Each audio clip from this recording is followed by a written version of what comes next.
Durante esta semana vamos a estar estudiando la doctrina del santuario. Yo sé que nosotros tenemos aquí muchas personas que no son miembros de la Iglesia Adventista, que posiblemente desconocen lo que es el santuario de Dios. Mañana en la noche vamos a hablar explícitamente y específicamente en cuanto al edificio que era el santuario del Señor. En esta noche queremos, sin embargo, introducir el tema estudiando 3 profecías en el Antiguo Testamento de Cristo Jesús.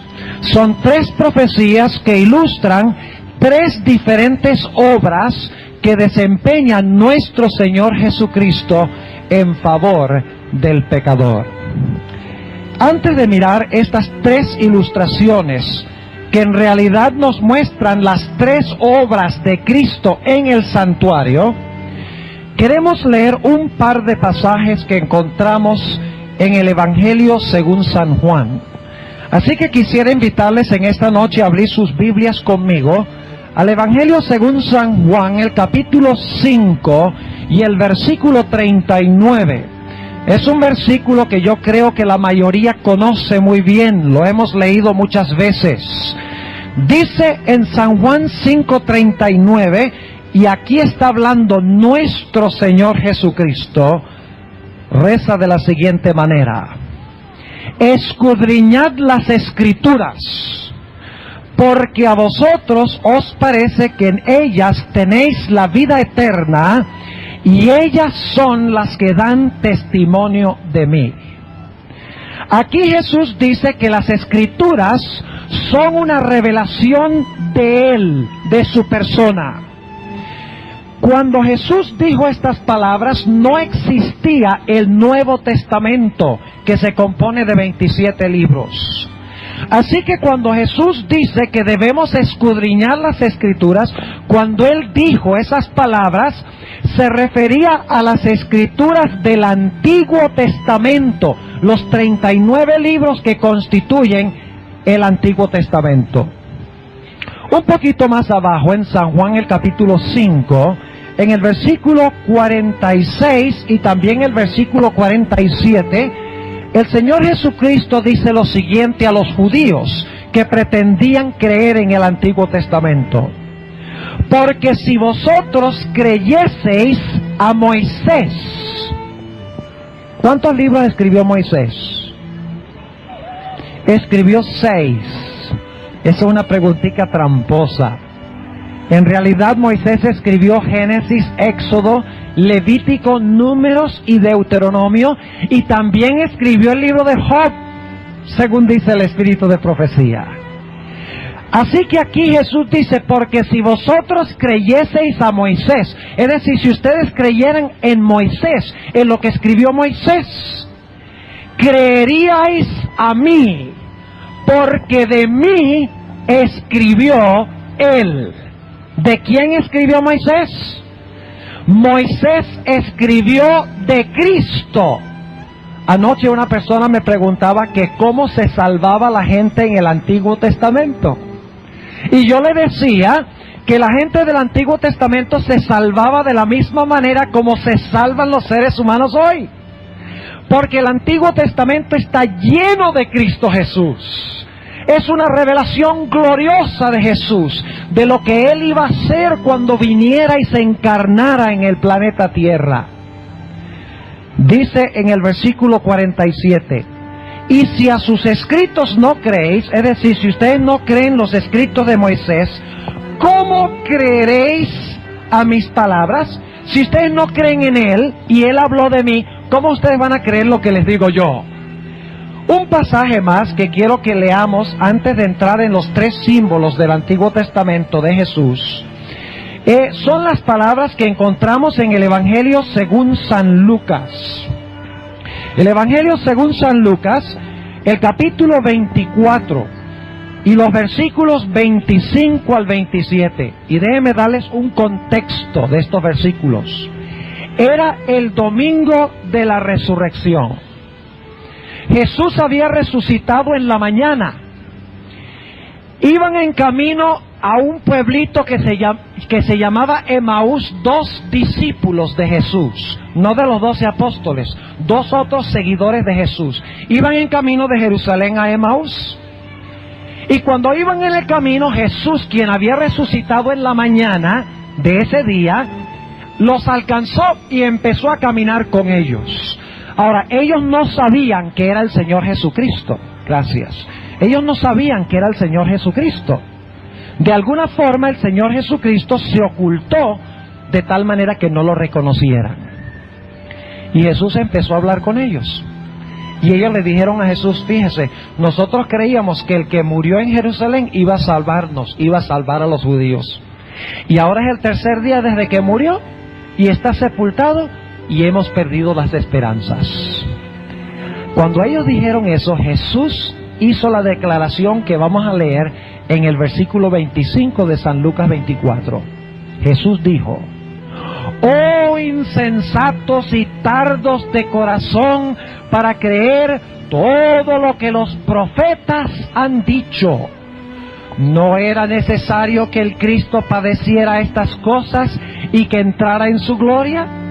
Y el versículo 27 es clave. Y comenzando desde Moisés, ¿a dónde comenzó Jesús? Con Moisés. ¿Cuántos libros escribió Moisés? 6, muy bien. Comenzando desde Moisés y de algunos de los profetas. ¿Me oyen allá afuera? ¿Qué dice el versículo? Comenzando desde Moisés y de qué? De todos los profetas, declarábales en todas las escrituras lo que de él decían. ¿De quién habla Moisés? De Jesús. ¿De quién hablan todos los profetas?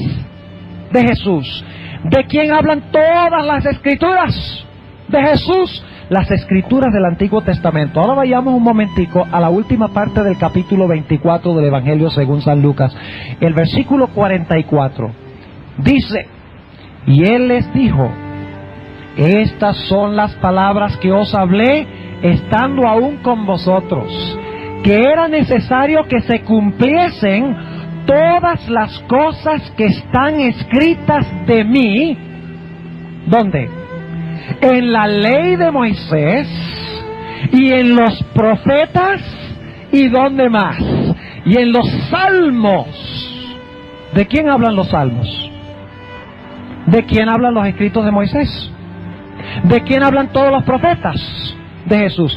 Yo quiero preguntarles, ¿los judíos del Antiguo Testamento debían haber esperado al Mesías? ¿Sí o no? ¿Deberían haber visto al Mesías en su religión? ¿Deberían haber visto la venida de Cristo en su religión? Sí, porque el mismo Jesús declaró que Él está revelado ¿dónde? En el Antiguo Testamento. Ahora en esta noche queremos estudiar 3 símbolos del Antiguo Testamento que ilustran este punto. Quiero invitarles a que abran sus Biblias conmigo ahora al libro de Éxodo. Éxodo el capítulo 17. Éxodo el capítulo 17. Y vamos a notar el primer símbolo, el famoso símbolo de la roca, de la vez que la roca fue golpeada. Éxodo el capítulo 17 y vamos a empezar en el versículo 1. Y toda la congregación de los hijos de Israel partió del desierto de Sin por sus jornadas al mandamiento de Jehová. Y asentaron el campo en Refidim, y no había agua para que el pueblo bebiese. ¿Qué pasa si uno está en el desierto y no hay agua? No solo le da sed, sino si está muy en el desierto y no hay agua, ¿qué pasa en poco tiempo? La persona se muere. Y aquí dice que Israel estaba en el desierto y no había agua. Ahora, ¿qué debía haber hecho Israel? Si no había agua, ¿qué debían haber hecho? Deberían haber clamado a Dios para que Dios, ¿qué? Les diera agua, pero no fue así. Dice en el versículo 2, y altercó el pueblo con Moisés, y dijeron, danos agua para que bebamos. Y Moisés les dijo, ¿por qué altercáis conmigo? ¿por qué tentáis a Jehová? Así que el pueblo tuvo allí sed de agua y murmuró contra Moisés y dijo: ¿por qué nos hiciste subir de Egipto para matarnos de sed a nosotros y a nuestros hijos y a nuestros ganados? Yo quiero preguntarles, ¿la murmuración es pecado? ¿Murmurar es pecado? ¿Murmurar contra Dios es un grave y grande pecado? Sí. ¿El pueblo estaba pecando al murmurar contra Dios? Claro que sí. ¿Merecía el pueblo agua? No. ¿Qué merecían? Merecían que el castigo de Dios cayera sobre ellos, que el juicio de Dios cayera sobre ellos por causa de su murmuración contra Dios.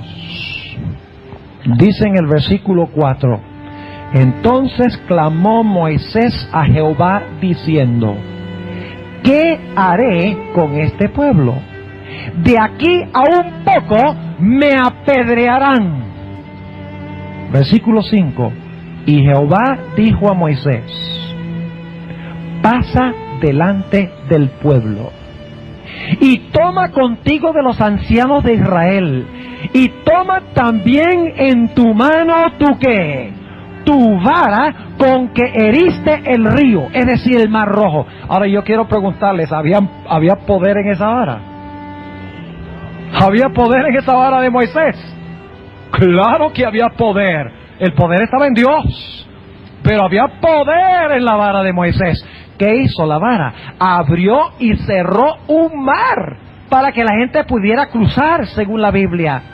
Trajo plagas terribles sobre Egipto. Las aguas se tornaron sangre. Aparecieron ranas por todo Egipto. Moscas que inundaron la sociedad egipcia. Una oscuridad lóbrega a mediodía. Era una vara que había traído juicios tremendos y castigos tremendos de Dios contra los egipcios. Y Dios le dice a Moisés: toma ahora esa vara con que heriste el mar, esa vara con que trajiste plagas y azotaste con castigo a los egipcios. ¿Y qué debía él hacer? Dice en el versículo 6, muy importante: he aquí que yo estoy delante de ti allí sobre la peña en Horeb. Es decir, que había una peña en Horeb. Y dijo Dios que Él mismo se iba a parar ¿dónde? Él se iba a parar en la peña. Él se iba a parar, según dice aquí, en la roca de Horeb o en la peña de Horeb. ¿Y qué debía hacer Moisés? Moisés debía tomar la vara y con la vara debía ¿qué? Golpear duramente la roca. Ahora ustedes pueden imaginarse la escena. El pueblo de Israel se encuentra reunido delante de Moisés. Están delante de la roca, de la peña de Horeb. Y ahora Moisés levanta esa vara que había herido el mar. Y levanta esa vara que había traído plagas sobre Egipto. Y cuando el pueblo ve que la vara se levanta, ellos tiemblan de terror, porque creen que la vara de castigo va a caer sobre ellos. Pero de repente esa vara, en vez de caer en juicio sobre el pueblo de Israel, que merecía el juicio porque estaban murmurando y pecando contra Dios, en vez de esa vara caer sobre el pueblo en castigo y en juicio, esa vara cayó sobre la peña de Horeb y el que estaba parado sobre la peña, porque aquí dice que Dios mismo se paró sobre la peña de Horeb, y cuando la vara cayó sobre la peña y sobre el que estaba en la peña duramente, de repente sucedió lo increíble. Dice en el versículo 6: he aquí que yo estoy delante de ti allí sobre la peña en Horeb, y herirás la peña, y saldrán de ella aguas, y beberá el pueblo.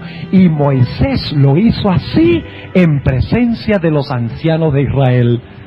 Cuando la roca fue golpeada con la vara, el resultado fue que corrieron aguas vivas que refrescaron al pueblo de Dios. Ahora, ¿qué significa este episodio? ¿Qué representa la roca? ¿Qué representa la vara? ¿Qué simboliza el agua? Este evento del Antiguo Testamento fue dado para ilustrar algún aspecto del ministerio de Jesús, de lo que es Jesús para nosotros. Vamos a 1 de Corintios, el capítulo 10 y el versículo 4. 1 de Corintios, el capítulo 10, y vamos a leer los versículos 1 hasta el versículo 4. Noten lo que dice, relatando lo que pasó en el Antiguo Testamento. Dice el apóstol San Pablo, inspirado por Dios: porque no quiero, hermanos, que ignoréis que nuestros padres todos estuvieron bajo la nube, y todos pasaron la mar, y todos en Moisés fueron bautizados en la nube y en la mar, y todos comieron la misma vianda espiritual que se llamaba maná. Vamos a ver eso más adelante esta semana. Y el versículo 4 es el versículo clave. Y todos bebieron la misma bebida espiritual, porque bebían de la piedra espiritual que los seguía, y la piedra era Cristo. ¿Qué representaba esa piedra? Esa piedra era un símbolo de Cristo Jesús. La roca era Cristo, y en realidad el que se paró sobre la roca fue Cristo. Así que en el Antiguo Testamento tenemos la roca y lo que representa la roca parado sobre la roca. ¡Qué interesante! Ahora, ¿qué representa la vara? La vara, si ustedes leen varios pasajes en los Proverbios, van a notar que la vara representa castigo o representa juicio. Y relaté hace algunos momentos que esa vara juzgó a los egipcios, ¿verdad? Castigó a los egipcios porque no querían soltar al pueblo de Dios. La vara representa castigo, representa el azote por causa de los pecados. Yo quiero preguntarle a los padres, ¿para qué usan ustedes la vara? Para castigar a sus hijos que se portan bien, ¿verdad? Claro que no. La vara se usa ¿para qué? Se usa para castigar a aquellos que se portan mal y violan las normas y los principios del hogar. ¿No es así? Ahora, esta vara debía haber caído ¿sobre quién? Sobre Israel, porque ellos eran los que habían pecado. Pero la vara, en vez de caer sobre los culpables, cayó ¿sobre qué? Sobre la roca, y el que estaba parado en la roca cayó sobre aquel que era inocente de cualquier pecado. ¿Entienden lo que estamos diciendo? Ahora, ¿qué representa el agua? Vamos al Evangelio según San Juan. El Evangelio según San Juan, el capítulo 4, primeramente. San Juan, el capítulo 4. Y vamos a leer el versículo 13 y el versículo 14 para ver qué es el agua. Dice en el versículo 13: respondió Jesús y díjole, aquí habla con la mujer samaritana: cualquiera que bebiere de esta agua volverá a tener sed. O sea, cualquiera que beba de esta agua del pozo de Jacob, a donde ella venía a sacar agua, volverá a tener sed. Pero luego dice Jesús: mas el que bebiere del agua que yo le ¿qué? ¿En qué tiempo está ese verbo? ¿En qué tiempo está ese verbo? Que yo le ¿qué?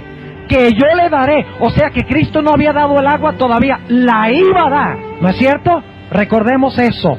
Volviendo otra vez dice: mas el que bebiere del agua que yo le daré, para siempre no tendrá sed, mas el agua que yo le daré será en él una fuente de agua que salte para vida eterna. Ahora, ¿qué representa el agua? Jesús aquí dice durante su ministerio que Él iba a dar en el futuro el agua. Ahora, ¿qué representa esa agua? Noten lo que dice San Juan 7. San Juan el capítulo 7 y el versículo 37 al 39. San Juan 7 y el versículo 37 al 39. Dice lo siguiente: mas en el postrer día grande de la fiesta, es decir, la fiesta de las luces, lo que se conoce como Hanukkah, hoy, dice, mas en el postrer día grande de la fiesta, Jesús se ponía en pie y clamaba diciendo: si alguno tiene sed, venga a mí y beba. ¿Quién es Cristo según lo que acabamos de leer? La roca. ¿Y qué salió de la roca? Agua. Jesús dice: si alguno tiene sed, venga a mí y beba. Y el que cree en mí, como dice la Escritura, ríos de agua viva correrán de su vientre. ¿Qué quiso decir Jesús cuando dijo que ríos de agua viva correrán de su vientre? El versículo 39 dice: y esto dijo del Espíritu que habían de recibir, futuro, que habían de recibir los que creyesen en Él.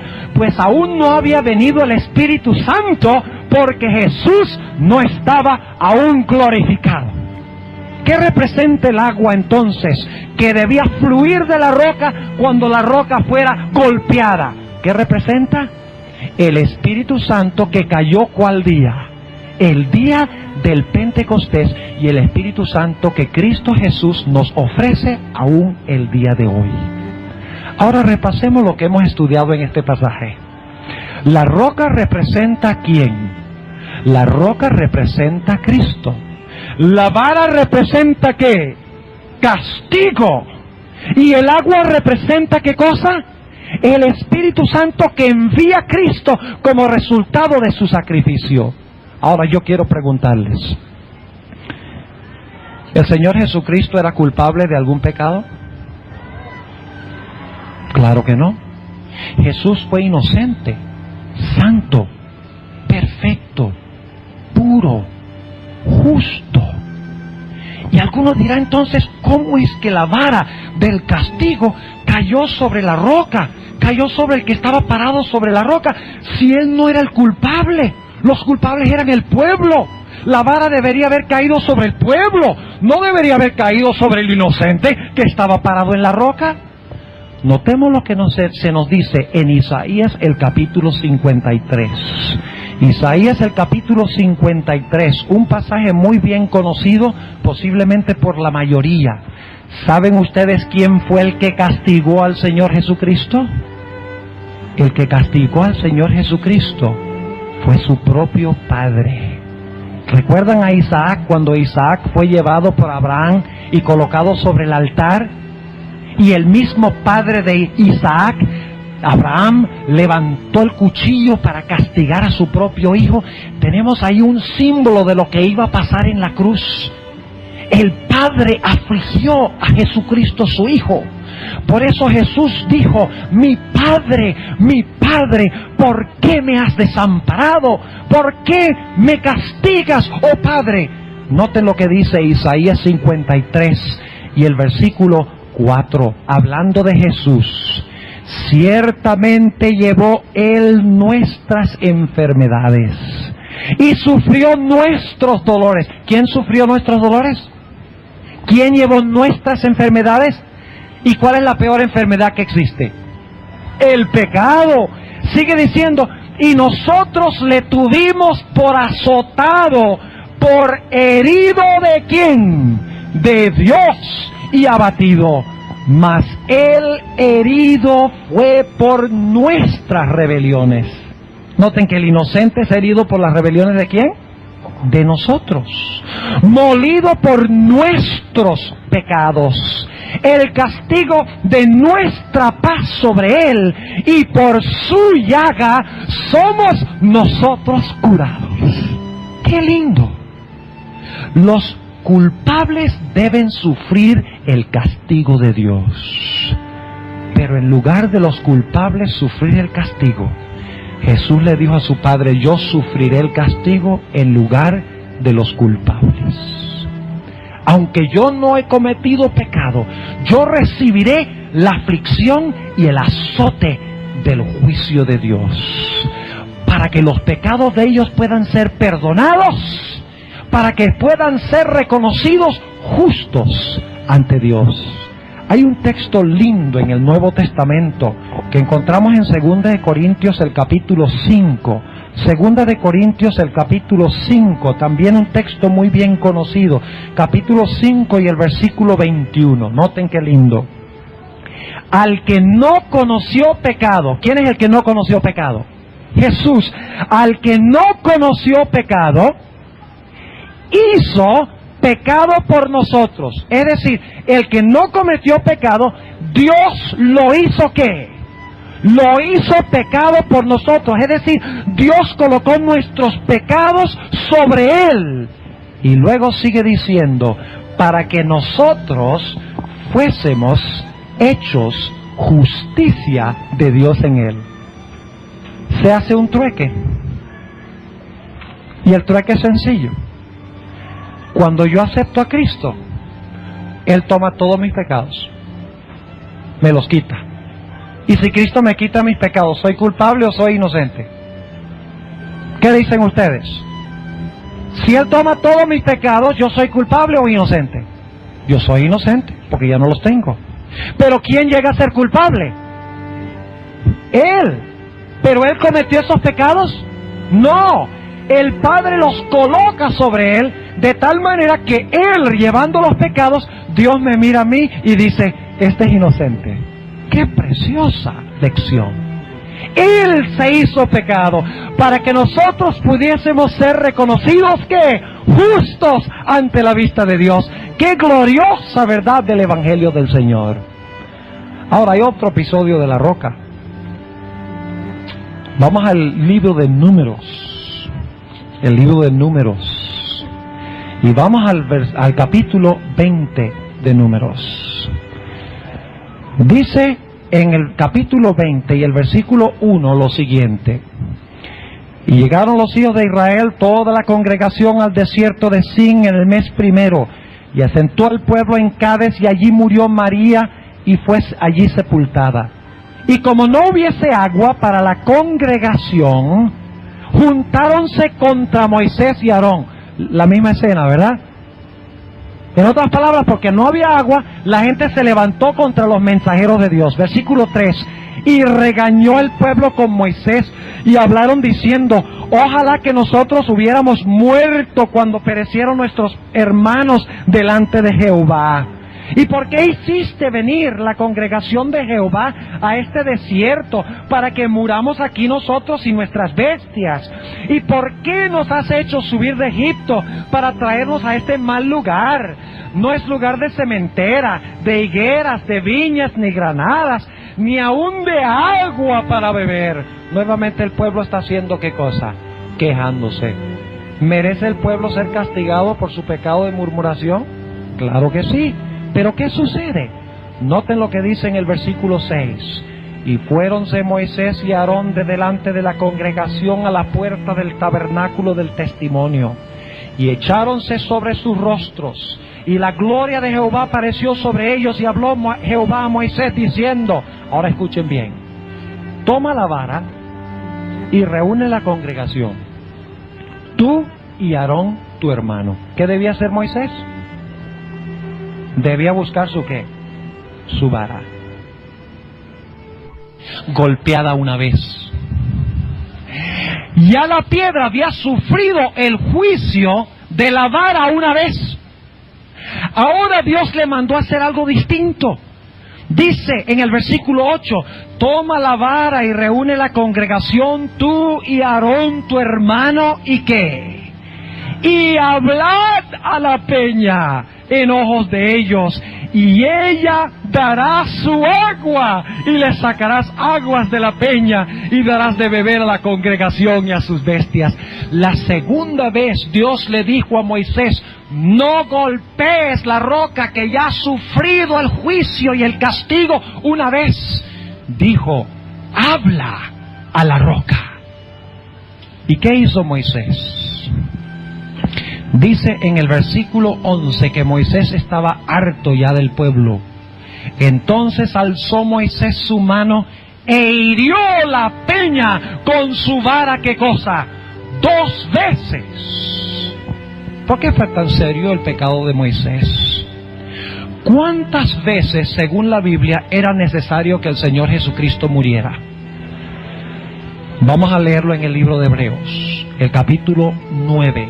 Hebreos, el capítulo 9, dice que Jesús debía caer bajo el castigo de su Padre. ¿Cuántas veces? ¿Cuántas veces debía morir Cristo?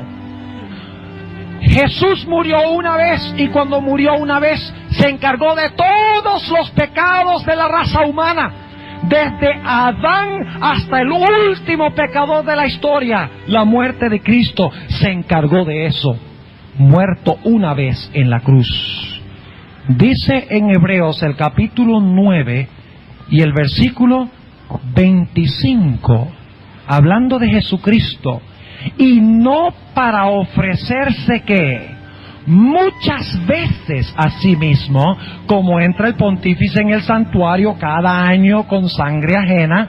De otra manera fuera necesario que hubiera padecido muchas veces desde el principio del mundo. Mas ahora una vez, en la consumación de los siglos, para el deshacimiento del pecado, se presentó por el sacrificio de sí mismo. ¿Cuántas veces fue ofrecido Cristo? Una. Y noten el versículo 28. Así también Cristo fue ofrecido ¿qué? Una vez, para hacer ¿qué cosa? Para agotar los pecados de muchos.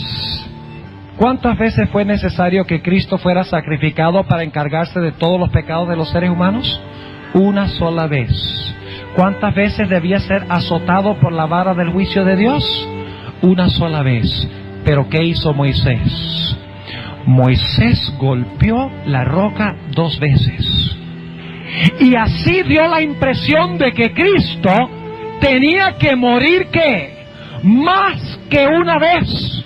Y saben ustedes que hoy en día hay personas que creen que Cristo sigue muriendo día tras día, tras día, tras día, tras día, en un sacrificio, y que su sacrificio en la cruz no fue suficiente. Pero nos dice la Biblia que Jesús no sigue muriendo cada día. La roca fue golpeada una sola vez. Si hoy queremos recibir la bendición del Espíritu Santo, que viene como resultado del sacrificio, de la aflicción de Cristo, ya Cristo no tiene que seguir muriendo para darnos esa bendición. Nos dice que lo único que tenemos que hacer para recibir el perdón de nuestros pecados no es una nueva muerte continuada de Cristo, sino que lo que necesitamos hacer es orar a Jesús, hablarle a la roca, hablarle a la peña. Y la Biblia dice: pedid, ¿y qué? Pedid y se os dará. ¡Qué gloriosa verdad! Cristo murió una vez por todas por los pecados de todos los seres humanos, y recibimos ese sacrificio, recibimos el perdón, recibimos el Espíritu Santo como resultado de ese sacrificio único hecho por nosotros. Así que el primer símbolo enseña que Jesucristo es nuestro único sacrificio. Recuerden eso. Cristo es nuestro único sacrificio ofrecido de una vez por todas para el perdón de todos nuestros pecados, de tal manera que podamos recibir el poder del Espíritu Santo en nuestras vidas. Ahora vamos al segundo símbolo. No solamente enseña el Antiguo Testamento que Cristo es nuestro único sacrificio, nuestro único perdonador. No solamente nos enseña que Cristo murió de una vez por todas y que no necesita seguir siendo sacrificado. No solamente enseña que hablándole a Jesús hoy en oración, diciéndole: Señor Jesús, perdona mis pecados. No solamente enseña que Cristo nos perdona cuando clamamos a Él en virtud del sacrificio que ofreció de una vez por todas, sino que el Antiguo Testamento nos enseña otra preciosa lección en Génesis 28. Génesis, el capítulo 28. Una historia muy interesante, yo creo que ustedes la conocen. Es la historia de cuando Jacob engañó a su padre y le robó la primogenitura a su hermano. ¿Ustedes creen que eso fue pecado? ¿Ustedes creen que fue pecado que él se vistiera? Ustedes recuerdan la historia, tal vez para repasar, para aquellos que no conocen la historia. Jacob tenía un hermano que se llamaba Esaú. Y Esaú, siendo el mayor, debía recibir la bendición de su padre para ser el patriarca de la familia, que recibía muchas bendiciones, era el líder. Su palabra era ley, recibía la herencia del padre, recibía el derecho a ser el progenitor del Mesías que iba a venir. Tenía grandes privilegios la primogenitura. Pero Jacob decía, ese hermano mío es muy sinvergüenza, no le gusta sino estar cazando por allá, a él qué le importa la primogenitura. Y un día, mientras que Esaú se fue por allá al campo a cazar, a matar el animalito para traer el sacrificio, para traer un almuerzo al padre, para que el padre lo bendijera, Jacob se vistió con pieles de animales, porque su hermano era muy velludo, era peludo. Y los vellos eran rojos, según dice la Biblia. Parece un oso, da la impresión la Biblia. Y Jacob, su hermano, se vistió con pieles de animales, posiblemente se echó un poquito de olor del hermano, y posiblemente también bajó la voz, y entró donde estaba su padre y dijo, Padre, he traído el sacrificio, he traído la comida para que pronuncies la bendición. Y el padre era medio ciego, según dice la Biblia, no podía verlo, nada más podía escucharlo, y le dijo, hijo, acércate. Y Jacob se acercó, le dijo, extiende tu brazo, y extendió el brazo, y el padre le tocó el brazo, la piel de los animales. Ah, sí, esos son los vellos de Esaú, porque parece que Jacob era lampiño, en contraste con Esaú. ¿Conocen esa palabra? Como David y el gigante Goliat. A David, cuando peleó con el gigante Goliat, no le salía ni bigote todavía, según dice la Biblia. Y así era Jacob. Era tierno, era un niño de casa, se quedaba allí con la mamá. Y el hermano decía, sé macho, sé cazador como yo. ¿Qué es eso de cuidar los animalitos en la casa? Y Jacob dijo, no, yo no puedo permitir que mi hermano reciba la primogenitura. Y por lo tanto entró y engañó a su padre, y el padre lo bendijo. Y cuando su hermano regresó, poco después de que Jacob saliera, encontramos que el padre le dijo, siento mucho, hijo, ya le pronuncié la bendición a otro que vino, a tu hermano Jacob. ¿Ustedes creen que eso fue pecado de Jacob? Claro que sí. Mintió a su padre. ¿Acaso la mentira no es pecado? No dice, no hablarás falso testimonio contra tu prójimo, y es más contra tu padre, peor todavía, porque la Biblia dice, honra a tu padre y a tu madre. Además de eso, le robó la primogenitura a su hermano, quien tenía derecho a ella. Y la Biblia dice, no hurtarás o no robarás, quebrantó los mandamientos. Y por lo tanto Jacob merecía el castigo. La Biblia nos dice que Esaú estaba enojado con su hermano y quería matarlo. Y por lo tanto Jacob tuvo que huir de la casa. Y dice la Biblia que huyó todo un día, corriendo, cansado. Y dice la sierva del Señor, en el libro Patriarcas y Profetas, que mientras huía estaba apesadumbrado y sobrecargado con un sentido del horrible pecado que había cometido contra Dios y contra su padre y contra su hermano. Y dice la sierva del Señor que iba pensando por todo el camino, mi pecado es demasiado grande para que Dios me lo perdone. La conexión entre el cielo y la tierra, entre Dios y mi persona, se ha malogrado, se ha cerrado. Nunca más veré el rostro reconciliador del Padre. Nunca más Dios me aceptará, porque mis pecados han causado división entre Dios y mí. Y dice la Biblia que Jacob, después de haber corrido todo el día, se acostó a dormir. Ahora, en el idioma hebreo, en el cual fue escrito el Antiguo Testamento, hay dos palabras para dormir. Bueno, hay más palabras, pero hay dos que son claves para lo que estamos hablando. Una palabra habla de un sueño tranquilo, el sueño del trabajador. Ustedes conocen que el libro de Proverbios habla, dulce es el sueño del trabajador. Ese es un sueño tranquilo. Pero hay otra palabra hebrea que quiere decir un sueño intranquilo y molesto. Es la misma palabra que se usa para hablar de la dormida de Jonás en el vientre del barco, cuando estaba huyendo de Dios. Un sueño intranquilo, un sueño con recriminación de conciencia. Jacob diciendo, nunca más habrá una conexión entre mí y Dios. Y dice la Sagrada Escritura que mientras dormía, Dios le dio un sueño precioso. Y quiero que lo notemos en el libro de Génesis, el capítulo 28 y el versículo 12. Génesis 28 y el versículo 12. Y soñó, y he aquí una escala, es decir, una escalera, que estaba apoyada ¿dónde? En la tierra. ¿Cuántas partes claves tiene una escalera? ¿Cuántas? La mayoría de la gente me dice que 3: cabeza, tronco y extremidades. Pero no es así. La escalera tiene 2 partes claves: la parte de arriba y la parte de abajo, porque la parte del medio se arregla sola si tiene la de arriba y la de abajo. ¿No es cierto?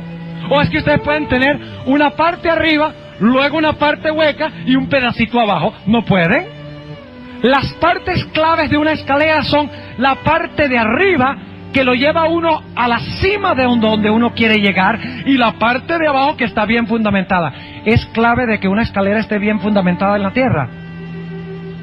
Yo le digo, una vez me caí de una escalera, y yo sé que es muy importante que esté bien fundamentada en la tierra, y también sé que es muy importante que la escalera conduzca a donde uno quiere llegar. ¿No es cierto? Ahora dice que esta escalera estaba ¿qué? Esta escalera estaba apoyada en tierra.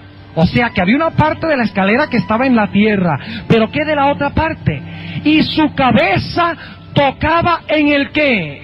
Tocaba en el cielo. O sea que las 2 partes eran la parte de abajo de la escalera arraigada en la tierra, la parte de arriba de la escalera alcanzaba hasta el alto cielo. ¿Y qué pasaba con la escalera? Dice en la última parte del versículo, y he aquí ángeles de Dios que subían y descendían por ella. Ahora, ¿qué representa este episodio? ¿Qué significa este episodio para nosotros?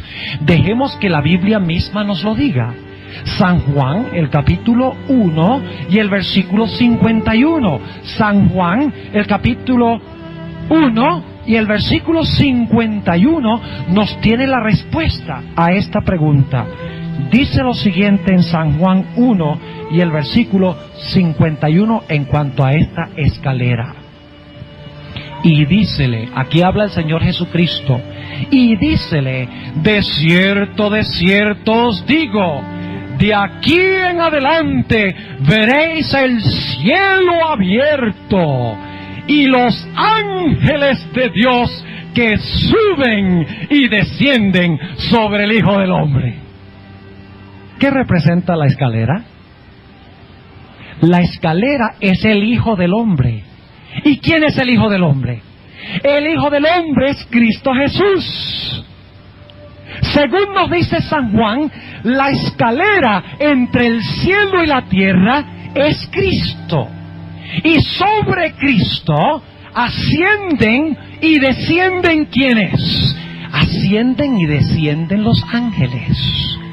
Ahora permítanme preguntarles, ¿qué representa la parte de abajo de la escalera y la parte de arriba de la escalera? ¿Qué representa la parte o la base de la escalera? Está en la tierra. Yo quiero preguntarles, ¿hubo un tiempo en que Jesús habitaba solamente en el cielo? ¿Jesús existió antes de la creación de este mundo, sí o no? ¿Jesús es Dios según la Sagrada Escritura, sí o no? Claro, Jesús es Dios, y Jesús existió mucho antes de venir a este mundo, ¿no es cierto? ¿No es verdad que la Biblia dice en San Juan 17 y el versículo 5, Jesús ora y dice, Padre, glorifícame con aquella gloria que tuve contigo antes que el mundo fuese? En el principio era el Verbo, y el Verbo era con Dios, y el Verbo era Dios. Este era en el principio con Dios, dice la Sagrada Escritura. Jesús habita en el más alto cielo, como Dios es un ser celestial. Pero la Sagrada Escritura dice que cuando vino el cumplimiento del tiempo, Dios mandó a su Hijo, y su Hijo llegó a ser ¿qué? Carne. Se encarnó, tomó un cuerpo humano, y el que había habitado en el cielo como Dios, ahora llegó y habitó entre nosotros como hombre.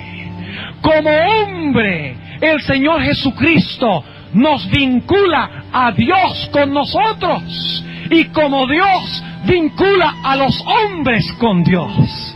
Es decir, que en Jesús se distinguen dos características. Jesús es Dios celestial, Jesús es hombre juntamente con nosotros.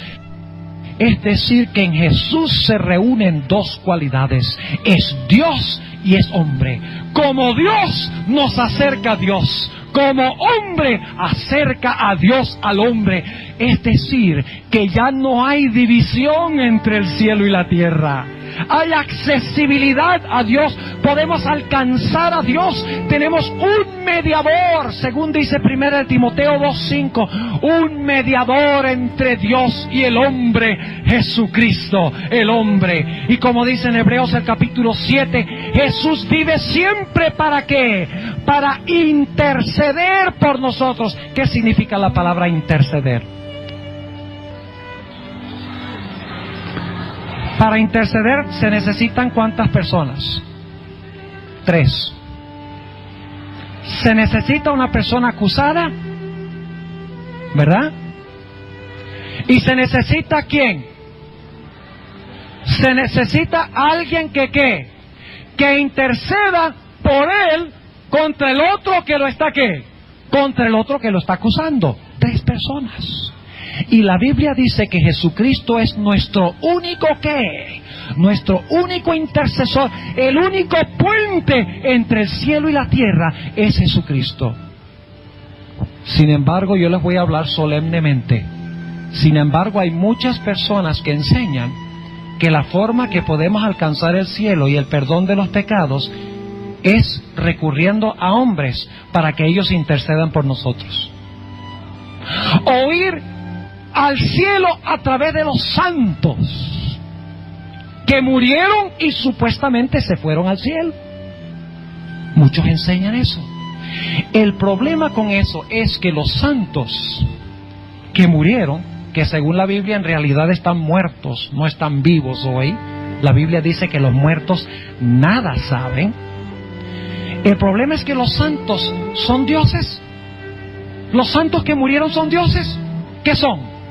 Seres humanos. Tienen la parte de abajo de la escalera, pero el problema es con la parte de arriba. No son Dios. El problema con confesarle el pecado a los hombres y pedir a los hombres que pidan que Dios tenga misericordia es que no importa cuál sea el hombre o el sacerdote o la persona, nada más es un ¿qué?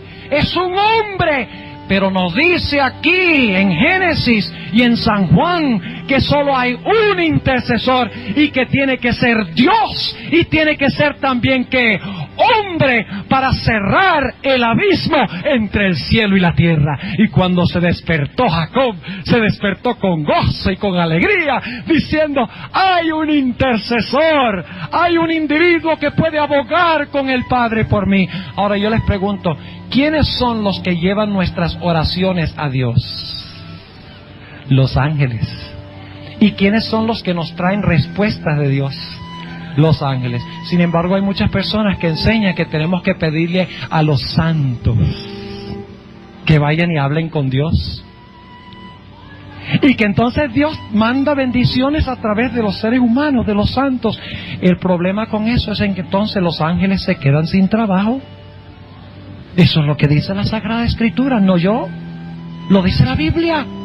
La Biblia dice que son los ángeles los que llevan nuestras peticiones por perdón al Padre y traen del Padre la aprobación de Él, diciéndonos y asegurándonos que nuestros pecados han sido ¿qué? Nuestros pecados han sido perdonados. No tenemos que ir a Dios a través de un hombre.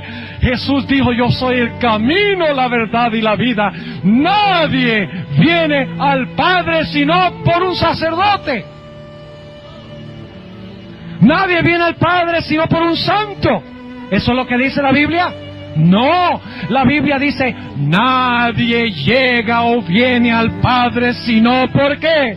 Sino por mí, dice Jesús. Jesús es humano con nosotros, nos entiende y podemos hablar con Él y Él nos representa ante Dios de una forma misericordiosa y justa. Gloriosa verdad. La escalera nos enseña que Cristo es nuestro único intercesor. Ahora vamos a encontrar algo interesante. El sacrificio en el santuario se ofrecía en el atrio o en el patio. Ahí está la roca. El sacerdote intercedía en el lugar santo del santuario, ¿no es cierto? En el altar de oro o el altar de incienso. Noten, nos hemos movido del atrio al lugar santo del santuario. Pero ahora necesitamos ver el tercer símbolo. Lo encontramos en Números, el capítulo 21. Números, el capítulo 21. El tercer símbolo del Señor Jesucristo, que nos enseña otra gran verdad en cuanto a Él. Números, el capítulo 21. Un episodio muy interesante. Y vamos a leer empezando en el versículo 1 para captar el contexto. Y oyendo el cananeo, el rey de Arad, el cual habitaba al mediodía que venía Israel por el camino de los centinelas, peleó con Israel y tomó de él presa. Entonces Israel hizo voto a Jehová y dijo, si en efecto entregares a este pueblo en mi mano, yo destruiré sus ciudades.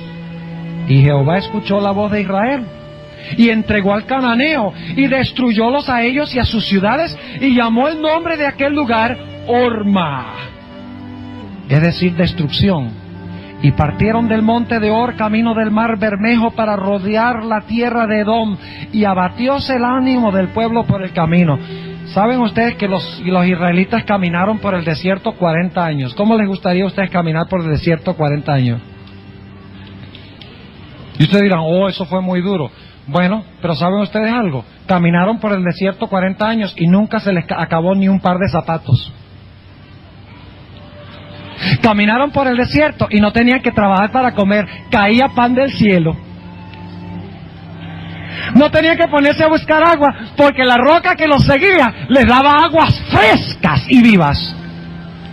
Y durante el calor del día, dice que la columna de nube que conducía a Israel se convertía en techo para que no sufriera el calor. Y en la noche, allá hace mucho frío en el desierto, la columna de fuego les daba calor. ¿Qué más? Agua, comida, ropa que no se acababa, sombra, calor. ¿Qué más necesitaban? Bueno, estaban en el desierto, pero tenían todo lo que necesitaban, ¿no es cierto? Y aquí dice que se fastidiaron del desierto. Y dice en el versículo 5, y habló el pueblo contra Dios y Moisés. ¿Por qué nos hiciste subir de Egipto para que muramos en este desierto? ¿Que ni hay pan? Mentira, porque sí había pan. ¿Ni agua? Mentira, porque sí había agua. Y nuestra alma, ahora noten, y nuestra alma tiene fastidio de este pan tan liviano. Estaban cansados de comer maná. Y ustedes dirán, bueno, yo me cansaría también de comer pan integral, nada más, desayuno, almuerzo y cena. Pero si ustedes leen la Biblia, ustedes van a encontrar que el maná se podía saborear de diferentes formas. Se podía hervir, se podía hornear, se podía freír, se podían hacer tortas, se podían comer las hojuelas, eran como hojuelas de miel. A veces sabía como aceite, tenía variedad, no siempre sabía igual. Si ustedes notan lo que dice la Biblia del maná. Y dice aquí que ellos empezaron a murmurar contra Dios. Versículo 6. Y Jehová envió entre el pueblo serpientes ardientes. En realidad lo que quiere decir es que mandó entre ellos serpientes que venenosas, que mordían al pueblo, y murió mucho pueblo de Israel. ¿Ustedes creen que Israel se merecía eso? Yo diría, bien hecho. Se lo merecían los murmurones esos. A lo mejor si yo hubiera estado, también hubiera murmurado. Porque nosotros somos muy duros con ellos. Decimos, esa gente, qué rebeldes eran, qué malos eran. Si yo hubiera estado ahí no hubiera hecho eso. Y lo más probable es que lo hubiéramos hecho, y probablemente peor. Pero dice aquí que ellos murmuraron contra Dios y Dios permitió que vinieran, ¿qué cosa? Las serpientes para morderlos. Ahora, ¿qué representan las serpientes en la Biblia? ¿Quién es la serpiente? La serpiente es Satanás. ¿No dice el libro de Apocalipsis que Satanás es la serpiente antigua, el diablo y Satanás, el cual engaña a todo el mundo? Satanás es la serpiente. Y sus ángeles son, ¿qué? Serpientes con él. Y ellos nos llevan a cometer, ¿qué cosa? Nos llevan a cometer pecado. La serpiente es símbolo de Satanás y el pecado que lleva a los seres humanos a cometer. Es decir, que cuando salieron las serpientes para picar a Israel, era por causa de su ¿qué? Por causa de su pecado. Lo merecían morir por causa de su pecado. Pero ahora sucede algo. Dice aquí en Números 21, en el versículo 7, que el pueblo confesó su pecado.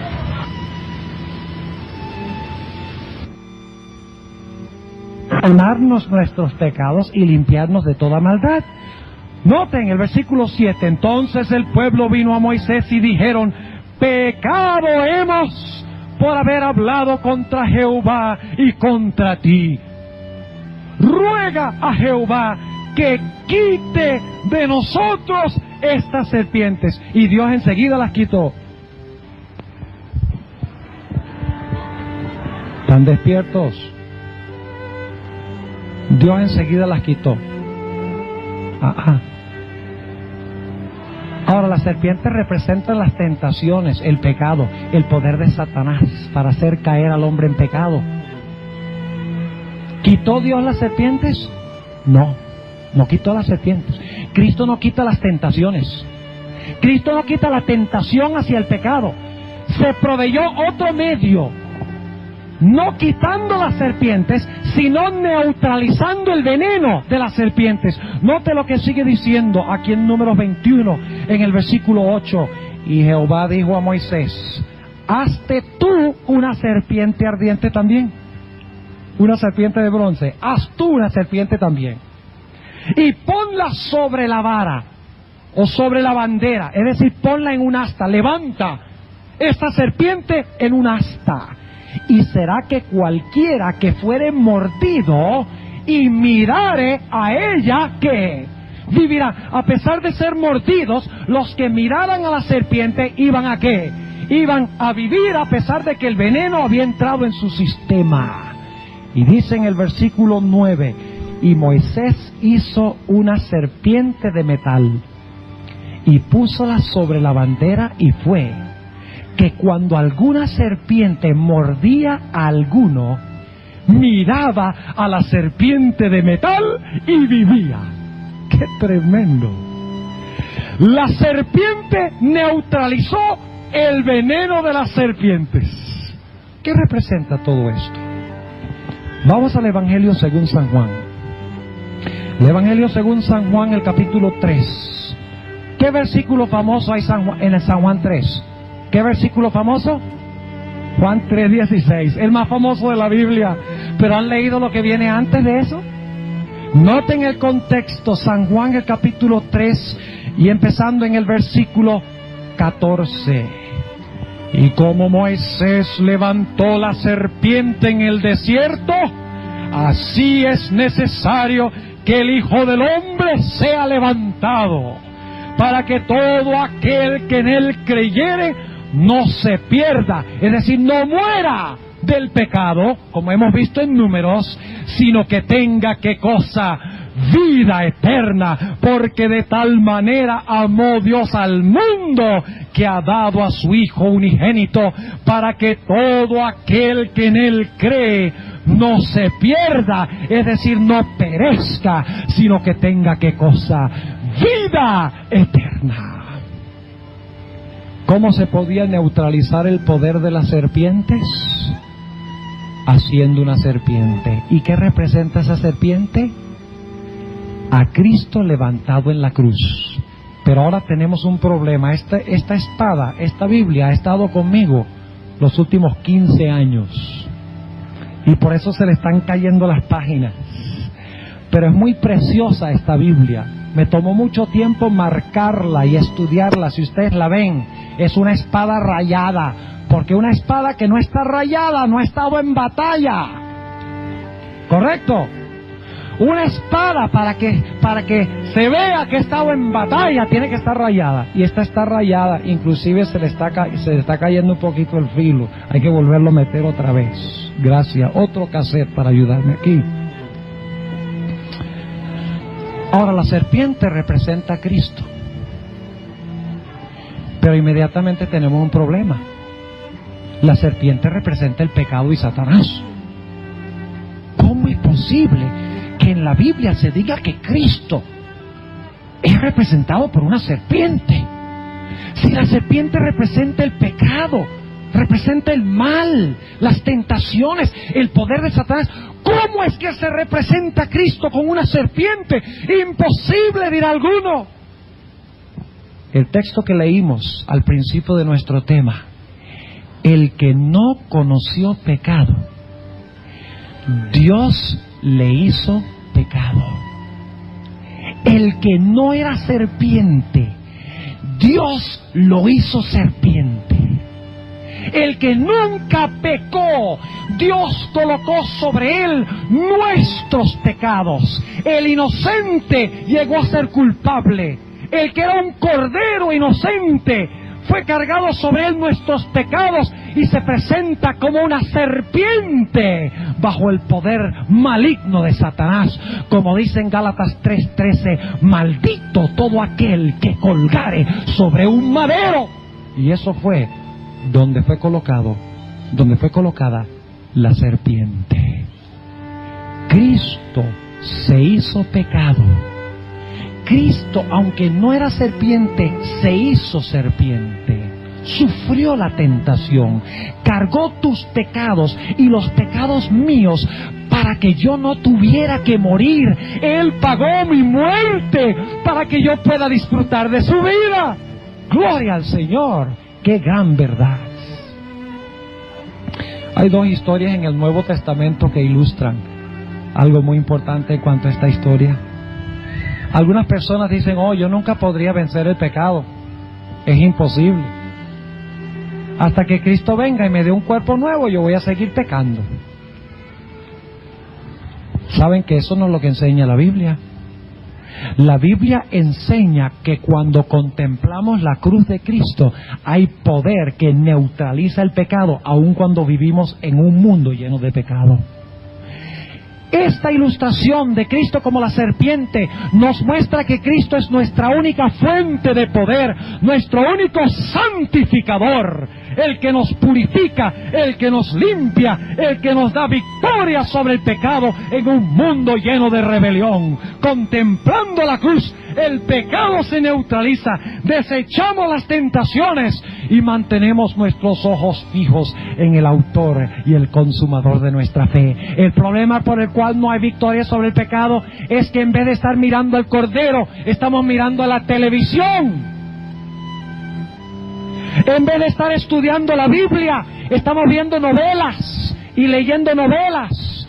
Y somos transformados a la luz de lo que nosotros vemos y lo que nosotros oímos. Somos lo que entra por nuestros sentidos. Miramos la cruz, hay poder para vencer el pecado. Miramos otras cosas, distracciones, perdemos el poder y morimos bajo las picaduras de Satanás y sus serpientes. Es interesante notar que en los evangelios tenemos dos relatos, que quiero concluir el tema con estos dos relatos, para ilustrar cómo Cristo es nuestra única fuente de poder para vencer el pecado. Dice la Sagrada Escritura que una noche los discípulos estaban en el barco, en el mar de Galilea, y estaba tormentoso el mar y ellos estaban llenos de miedo. Pero lo que les esperaba les iba a dar más miedo todavía. Porque dice la Sagrada Escritura que de repente en la distancia vieron a un personaje que venía caminando sobre el agua. Ahora yo no sé cómo se hubieran sentido ustedes si estuvieran en un barco y de repente viene alguien caminando sobre el agua. Pero ellos vieron a este personaje glorioso, lleno de luz, caminando sobre el agua, y se llenaron de temor. Inclusive dijeron: ¡ay, un fantasma! Ve, ellos tenían esa idea de que los muertos siguen viviendo y se convierten en fantasmas. Una idea supersticiosa que tenían los fariseos de la época de Cristo, pero que no es parte de la Biblia. Dijo: ¡ay, un fantasma! Y se acercó más y más al barco hasta que finalmente oyeron una voz que decía: no temáis, yo soy. Enseguida San Pedro dice: ¡el maestro! ¡Es el maestro! ¡No temamos más! Y entonces dice San Pedro a Jesús. ¿Saben ustedes que San Pedro se hundió en el agua antes que saliera del barco? Antes de que saliera del barco estaba hundido. Y ustedes dicen: ¿cómo sabemos eso? Porque Pedro desde el comienzo dice: si eres tú. ¿Qué dijo el diablo en el desierto? Si eres el Hijo de Dios. Expresó duda. Y San Pedro dice en el barco: Señor, si eres tú, permite que yo salga y camine sobre el agua. Jesús le dice: listo, vente. Dice la Biblia que Pedro salió del barco. Óigame, y empieza Pedro a caminar sobre el agua. Y dice: ve, insólito. La gente esquía, pero necesita un barco. Pero aquí estoy caminando sobre el agua. Estoy haciendo lo imposible. ¿Quién ha visto algo así? Con el poder de Cristo se puede hacer ¿qué? Imposibilidades. Y miraba a Jesús y caminaba.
Y de repente empezó a pensar qué estaban pensando los compañeros. Dice: ¿qué están pensando esos? Ellos nunca han caminado sobre el agua. Y se olvidó de que la única razón por la cual podía vencer y hacer lo imposible es porque tenía sus ojos fijos en Jesús. Y que si quitaba los ojos, lo imposible no solamente se iba a convertir en posible, sino que se iba a hundir en el agua. Al quitar sus ojos de Jesús, había poder para hacer lo imposible al mantener sus ojos en Cristo. Pero ahora él voltea y mira a los compañeros en el barco, como diciendo: ja, ja, ja, ja, ja, ja. Y dice la Sagrada Escritura que Pedro se empezó a hundir en el agua. Y Pedro, dice la sierva del Señor en el deseado de toda la gente, que vino una ola grande y ocultó a Jesús de la vista de Pedro. Y Pedro se empezó a hundir en las enfurecidas aguas. Y ahora Pedro quita los ojos de los otros discípulos, de sus compañeros, y desesperadamente busca a Jesús. Y de repente Jesús, que había estado siempre cerca, le extiende la mano y lo recoge del agua y le dice: oh hombre de poca fe, ¿por qué dudaste? ¿Por qué caemos nosotros en las aguas de la tentación?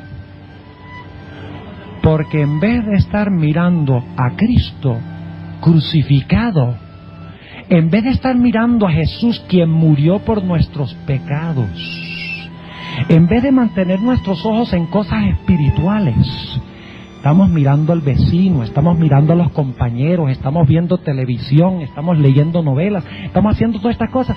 Y cuando nosotros hacemos eso, somos transformados a la imagen de lo que vemos.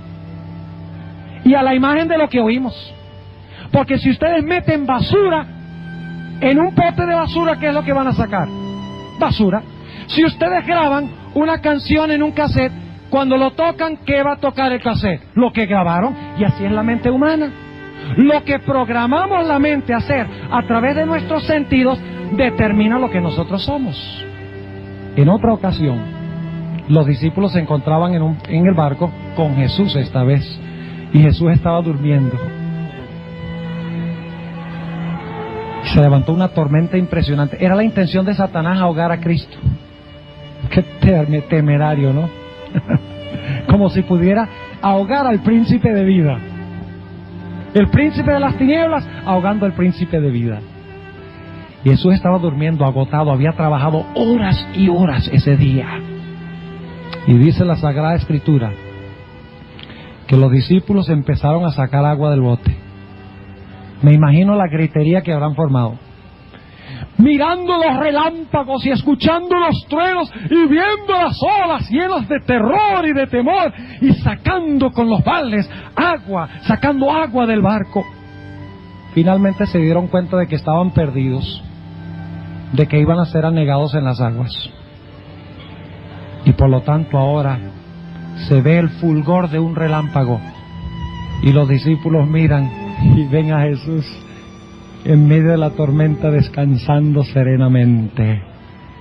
Y dice San Pedro que siempre ponía la lengua en cuarta antes de poner el cerebro en primera, para los que saben manejar. Dice Pedro: ¡ah, maestro! ¿No te importa que perecemos? Y dice la Biblia que el Señor Jesucristo se paró en el barco, levantó las majestuosas manos y dijo: paz, haya paz.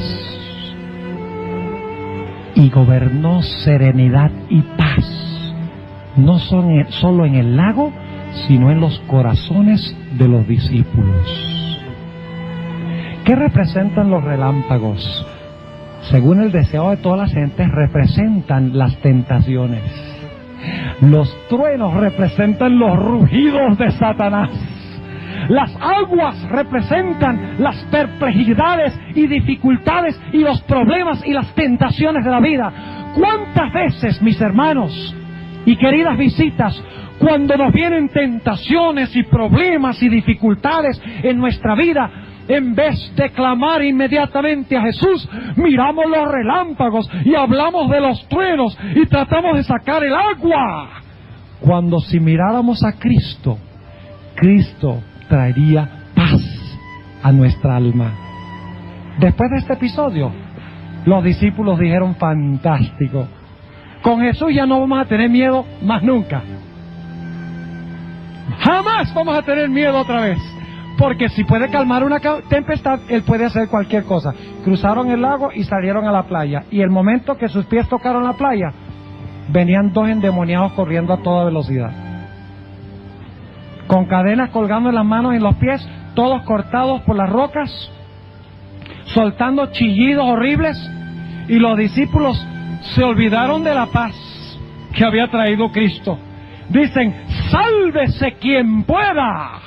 No estaban preocupados por mantener sus ojos en Jesús, sino que sus ojos se dirigieron a los endemoniados y empezaron a correr. Quitaron sus ojos de Cristo Jesús. Después que habían avanzado un buen rato, se dieron cuenta que el maestro no estaba con ellos, y voltearon y se dieron cuenta que el mismo que calmó la tempestad, inclusive calmó y echó y dominó a los demonios. ¿Y saben ustedes cuántos demonios eran? Eran por lo menos 2000 demonios que Jesús echó, porque se llamaban ¿qué? Legión. Y una legión de soldados romanos era una división del ejército de Roma. Una legión de soldados romanos tenía entre 2000 y 5000 soldados. Y yo creo que eran 2000 porque fueron echados en 2000 cerdos.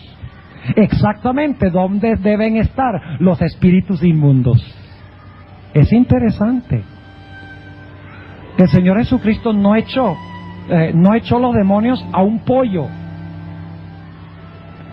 ni los echó a una vaca. Los echó los espíritus inmundos a un animal que inmundo, porque inmundo más inmundo da que inmundo, exactamente. El punto es, mis apreciados hermanos y amigos, cuando mantenemos nuestros ojos fijos en Jesús por el estudio de su palabra, hay victoria sobre el pecado. Victoria rotunda, tremenda sobre el pecado. Cuando mantenemos nuestros ojos fijos en Jesús, viene de Jesús, ¿qué cosa? Poder. Hay poder, sí, sin igual poder en Jesús. ¿Quién qué? ¿Quién murió? Hay poder, sí, sin igual poder en la sangre que el...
Cuando vemos a Cristo crucificado, mantenemos nuestros ojos fijos allá, viene poder para vencer el pecado.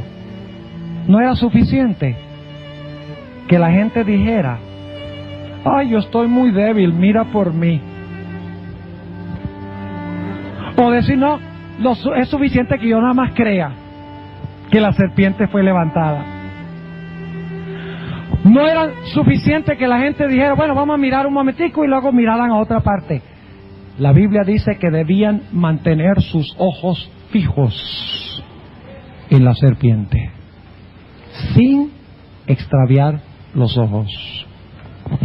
En estas tres ilustraciones tenemos tres funciones de Jesús. La primera función es que Cristo es nuestro único sacrificio. La segunda lección es que Cristo es nuestro único intermediario, abogado o intercesor. Y la tercera lección es que Cristo es nuestra única fuente de poder para vencer el pecado en nuestra vida. Gloria al Señor que Él nos ha dado todo medio necesario para vencer el mal, para vencer el pecado y para ser hallados irreprensibles ante el trono de nuestro Dios. Yo quiero preguntar en esta noche a los presentes: ¿cuántos de ustedes quieren decirle a Jesús, no a mí, sino que quieren decirle al Señor Jesucristo: en esta noche yo quiero aceptarte como mi sacrificio por el pecado, como mi representante, como mi intercesor, y quiero que tú me des poder en mi vida para vencer el pecado? ¿Ese es el anhelo de sus corazones?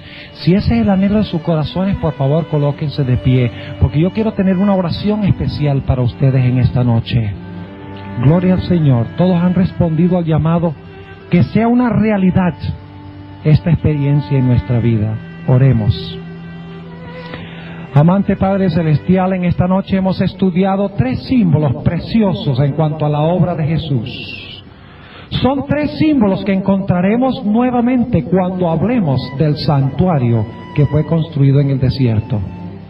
Tú has visto la respuesta de cada uno de los presentes. Te quiero rogar, Señor, que tú satisfagas el anhelo de cada alma en este lugar. Que tú llegues a ser el sacrificio único y exclusivo de cada uno.